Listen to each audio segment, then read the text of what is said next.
Hello everybody, it's Game Slayer here. Today we are just reacting to Wansee Entertainment because the live stream is not working. The live stream ain't working because it's not trying to connect because it's unable to connect. Don't know what file is on my mobile, but I don't know what's going on. But we're going to be on live stream. We're not going to be live streaming. We're going to be live streaming tomorrow because it's not working. So we're just going to watch Wansee Entertainment. But this is going to be the second video of that one is not. But we can just leave it for it. So this video we're gonna watch is a real horse story. I think it's like about the railroad again. Reward. Warren accident. Different area. There is an infamous road in my town. 3 people died driving on this road within a few months. All of them were driving alone at night. Then, all kinds of rumors started to spread all over. Rumors like the follower of Satan summoned a devil on the road, or a killer appears on the road every rainy night, and so on.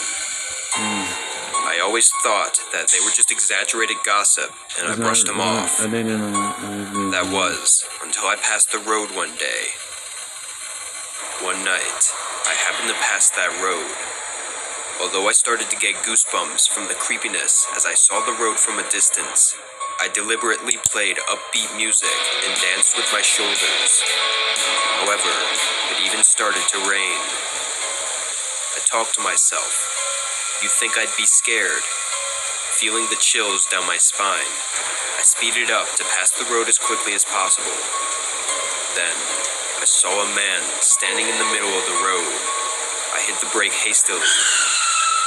The man reflected in the light slowly walked toward me from the middle of the road. I rolled my window down and shouted, "Don't you know this is a dangerous road?" The man approached me and looked into every part of my car. Then he pointed 2 miles ahead and said, "Would you mind driving me there?" I asked, "Is something there?" He replied, "Hurry, we will die if we stay on this road." I thought it was strange, but he had the look of an innocent man. However, his eyes looked like they were filled with blood, and his teeth were all broken or missing. I asked him if he was hurt, and he replied he was alright. I told him I'd drive him downtown, but he kept saying that all he needed was to go a bit forward from here. I picked him up and started driving. I kept asking him what had happened, but he looked at my face without saying anything.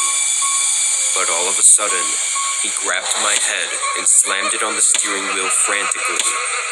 I hit the brakes while being slammed, and the car spun to a stop with a loud sound of a screeching tire. He crazily slammed my head, and as soon as the car stopped, he jumped out of the passenger seat and ran away at full speed. My head was all over the place for a moment because of the extreme pain, but soon after, I called the police. That's when I finally realized the place he started to attack me was the spot where every accident happened.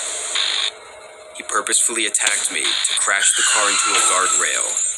However, fortunately, I hit the brakes and turned the steering wheel to a right angle, so the car did not crash. I told the police everything he did, and he was arrested. He kept denying his wrongdoings, saying that he had only asked for a ride. But eventually, he was imprisoned. Although a few years have passed, I still vividly remember that creepy look on his face as he pushed my head with full force. And every time I think about it, I start panting again. If my car crashed into the guardrail that day, I might have never woken up. Wow. That would be happening. He would just die if he didn't make it. He would die if he didn't make it. He would die if he didn't make it. He would die if he didn't make it that time. So let's watch this recent video, True High-Sick Horse Story. When people contact us, they always ask, is this call really free? And the answer has always been, it's free. Hide and seek. This is an incident that happened to me when I was in middle school. One day, I decided to play hide and seek in a slightly different way with my friend, Eric. Okay. It was a hide and seek while summoning souls. I know, we were just stupid teenagers. However, the more important fact is that this did not end with some simply goofy game, yet in horror. We found a way to play the game on the internet and cast the spell to summon souls as written. Why? Then, I hid inside the closet while Eric hid under the bed. How much time has passed? Suddenly, I heard Eric screaming. Hiding inside the closet, I looked through the crack of the open doors. That terrifying sight. Eric bounced out of the bed as if he had been pulled out. He swung his arms as if he was fighting and shouted at me, "Max, help me!" But there was nothing on the side he was staring at. There was just a wall. I was dumbfounded, having no clue what just happened. Then, after a moment, Eric screamed hysterically and grabbed his neck. Soon after, his limbs spread uncontrollably as if someone was pulling them. Eric screamed frantically. I started trembling so bad at the shocking sight. A few moments later, he rolled over like crazy until he crashed into the wall and passed out. Then it became quiet. Thinking this had gone wrong big time, I urgently called the ambulance and carried Eric out of the house. As I was leaving the house, I heard a voice from behind. It was the voices of dozens of children, laughing and saying, "Now you're it." I got so many goosebumps, and my legs got loosened, so I fell and dropped Eric to the floor. After barely dragging Eric outside, an ambulance arrived a while later. Good. Eric was frothing at his mouth. Eric's parents rushed to the hospital and tried to blame me, but the doctor made it clear that I did not make him like that. He said Eric's ligaments in his limbs were severely torn, which is definitely not something a middle schooler could do. A few moments later, Eric woke up and said some invisible kids grabbed his arms and legs and pulled at them hysterically. However, no one believed his words, and I haven't seen Eric since that day. He moved out soon afterwards, and I still don't know how he was doing. The guilt for not being able to protect Eric at that time still remains inside me. If I had gone out of the closet and saved him, would he still be injured? I think he would. However, I was too terrified. Yeah, he was too terrified. Even though I didn't know what they were, I knew they weren't something I could confront. Since that day, I haven't played hide and seek. However, even today, it feels like I am with someone even though I am home alone. One time, early in the morning, I heard a voice underneath my bed. "Look for me." I thought it was a hallucination and stayed up all night trembling so bad. Next time, I heard the voice coming from the closet. After that, I heard the voices of children under the sheets, the cupboard, the bathtub, and many more places. Damn. "Look for me." It's like everywhere. So, I started carrying a crucifix at all times. Wow. Of course, I have never responded to the voices. I ignored them completely because I instinctively knew that something horrifying would happen if I opened up where the voices came from. Luckily, I am doing well now. However, I do not think this is over yet, because even when I move to different places, they keep following me. What? So, I want to warn you, never cast a spell that summons souls. Yes. Because although there is a spell to summon souls, there isn't one to send them back. Yeah, there's no way to send them back to the wretched place they've been. Cause that really will scare the freak out of me. Scare the freak out of me if that happened. So we're going to watch some other videos. So let's watch the Ouija board horror story.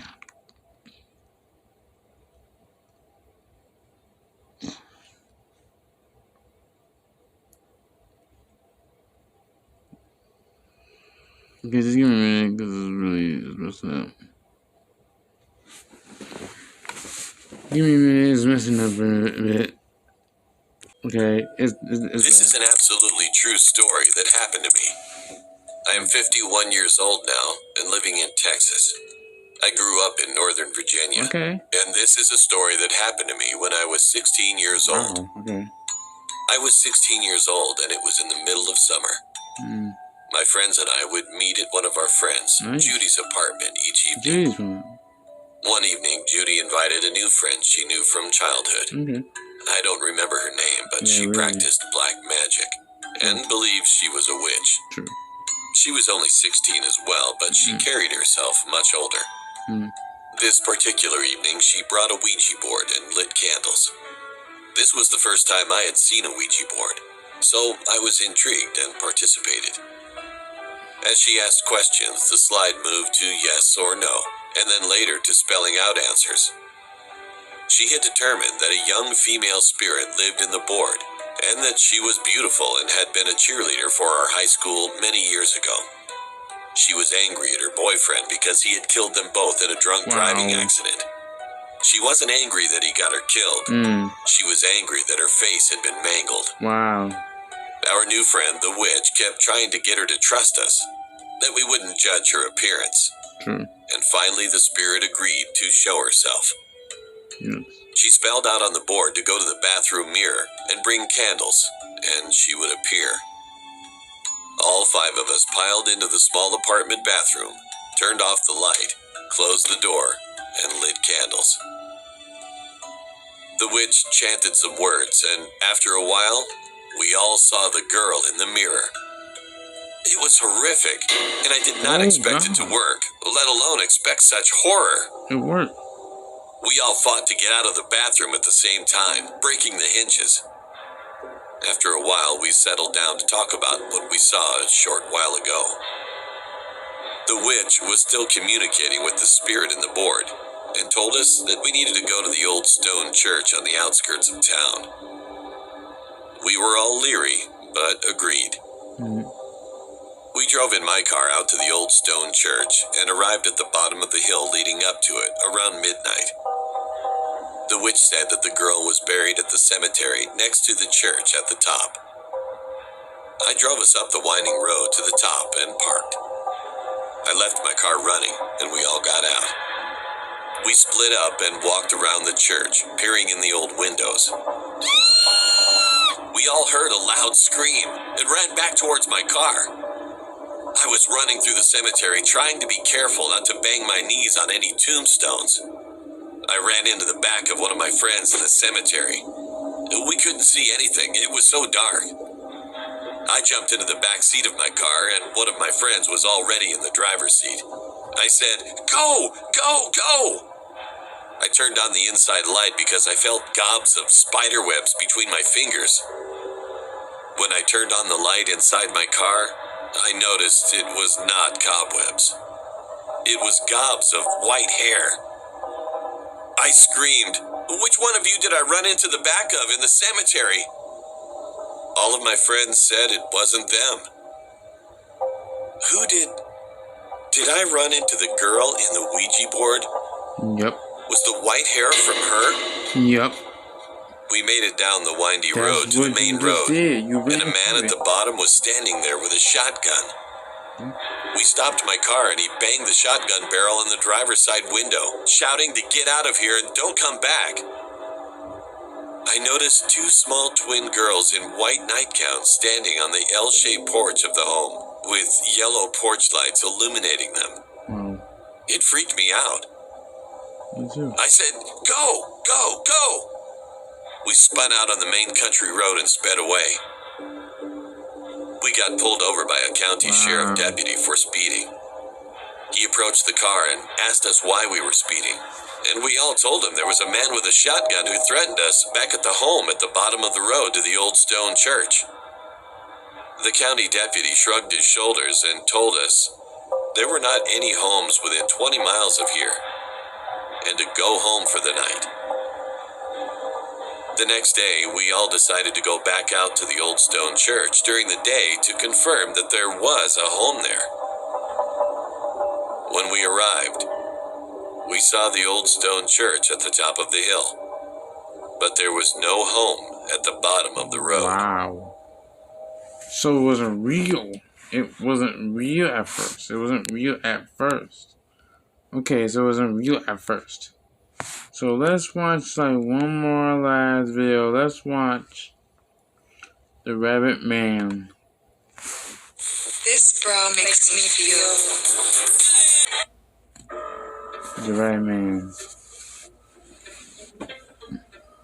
Whenever I see rabbits on TV or in movies, I recall the memory of that day. The day that I don't want to think of ever again. When I was in high school, I used to go to the small forest behind my village and work out whenever I was stressed by hectic studies. Okay. Even on that day, I went to the forest as I normally would do on other days. However, as soon as I arrived in the forest, I saw something before my eyes. A white object was moving around rapidly, and above the object, I saw large rabbit ears. When I looked closely, I noticed that it was the back of a huge man wearing a rabbit mask.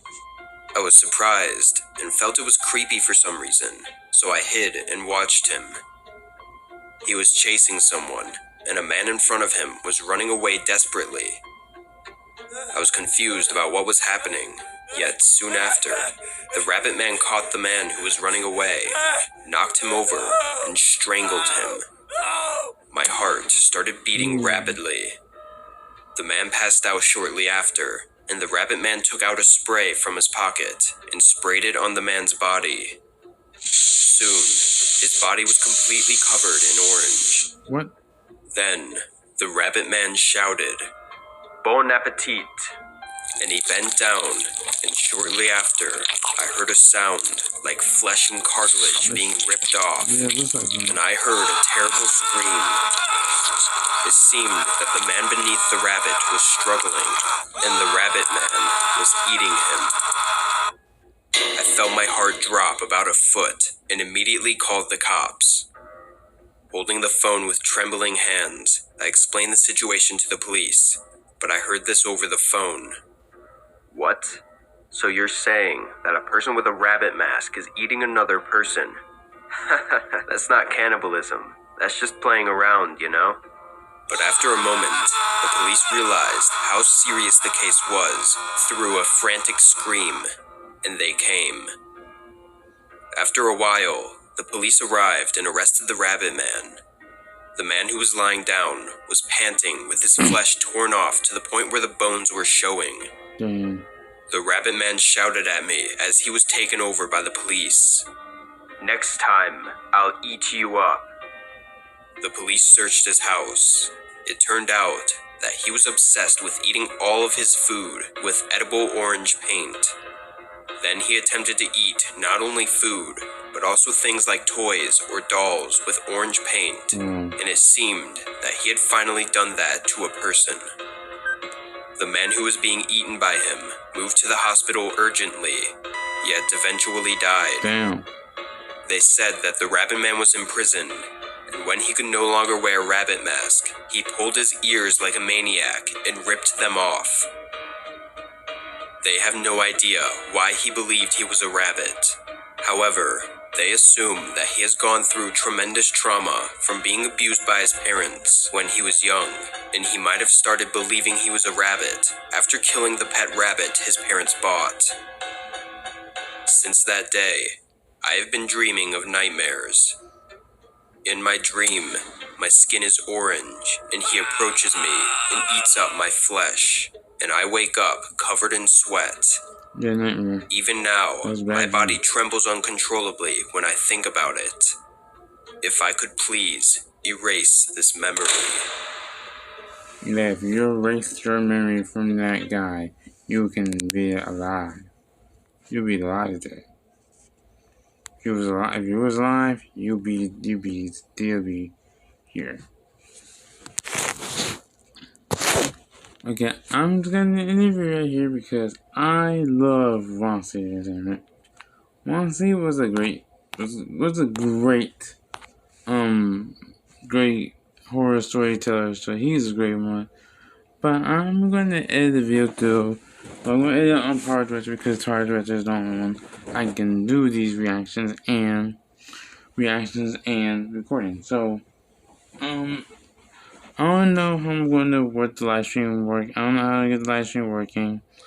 I'm going to figure out how I'm going to get that live stream work. So, I'm going to end it right here. Join the GabbyD squad. Love you. Bye-bye.